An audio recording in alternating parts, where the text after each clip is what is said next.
यादव, भूमिहार, ब्राह्मण, राजपूत, मल्ला, बनिया, कायस्थ। बिहार में जाति का चिन्ह सरकारी फाइलों से बाहर आ गया है, वो भी ऐसे मौके पर जब 5 राज्यों में चुनाव आने वाले और 2024 की लाइन लेंथ सेट हो रही।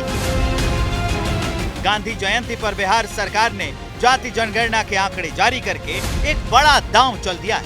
नीतीश सरकार की सर्वे रिपोर्ट के मुताबिक बिहार में अत्यंत पिछड़ा की आबादी 36.01%, ओबीसी 27.12%, एससी 19.65%, एसटी 1.68% और जनरल कैटेगरी की आबादी 15.52% है। बिहार में जाति जनगणना के आंकड़े सामने आने के बाद से ही ये सवाल उठने लगे हैं। ऐसा इसलिए है क्योंकि 16 अप्रैल को कांग्रेस अध्यक्ष मल्लिकार्जुन खड़गे ने पीएम मोदी को चिट्ठी लिखकर जाति जनगणना की मांग की थी। आम आदमी पार्टी, डीएमके, एनसीपी जैसी पार्टियों ने इसी मुद्दे पर कांग्रेस का समर्थन किया था। 6 सितंबर को सोनिया गांधी ने चिट्ठी लिखकर संसद के विशेष सत्र में जाति जनगणना पर चर्चा कराने की मांग की थी। राहुल गांधी ने तो नए संसद भवन में हुए विशेष सत्र में लोकसभा में ये मुद्दा उठाया था। डरो मत, हम कास्ट सेंसस की बात कर रहे हैं। देश में कितने ओबीसी हैं, कितने दलित हैं, और उस सवाल का जवाब सिर्फ कास्ट सेंसस से मिल सकता है। जल्दी से जल्दी जो हमने कास्ट सेंसस किया था उसका डेटा आप रिलीज कीजिए, और अगर आप नहीं करेंगे तो हम कर डालेंगे। अब बिहार की जाति जनगणना के आंकड़े सामने आने के बाद दूसरे राज्यों में भी जाति जनगणना चुनावी मुद्दा बनने लगा है। सरकार आई तो सर आप मध्य प्रदेश में भी कराएंगे क्या सर? निश्चित। दरअसल जाति जनगणना के तार आरक्षण और ओबीसी वोट बैंक से जुड़ा हुआ है। विपक्षी पार्टियां चाहती हैं कि जिसकी जितनी संख्या है उसको उतनी हिस्सेदारी दी जाए। जाति जनगणना के आंकड़ों के हिसाब से आरक्षण की सीमा तय हो। जाति जनगणना के बाद आरक्षण की सीमा 50% से ज्यादा की जाए। आरक्षण की सीमा बढ़ाने के लिए संविधान संशोधन किया जाए।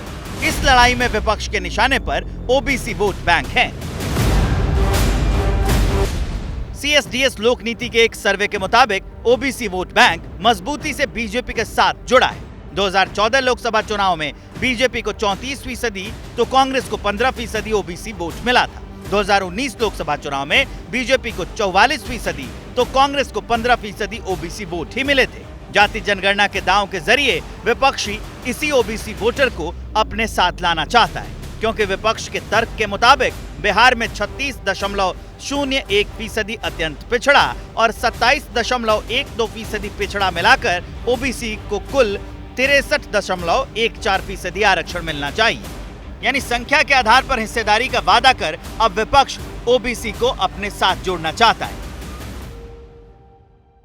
कि जो हम लोग बिहार में कर रहे हैं, कोई आज तक किया है बिहार में जितना बढ़ना होगा, और इसके बारे में हम लोग जो उसके हित में कोई भी काम सभी जातियों का नेम कर रहे हैं। एक ही बात हम कर रहे हैं, सबके हित में जो काम आगे बढ़ेगा। 85 के आसपास जो है पिछड़ा, अति पिछड़ा, दलित समाज का जो लोग है, वो आंकड़ा जो है देश के सामने जो है अब आ चुका है।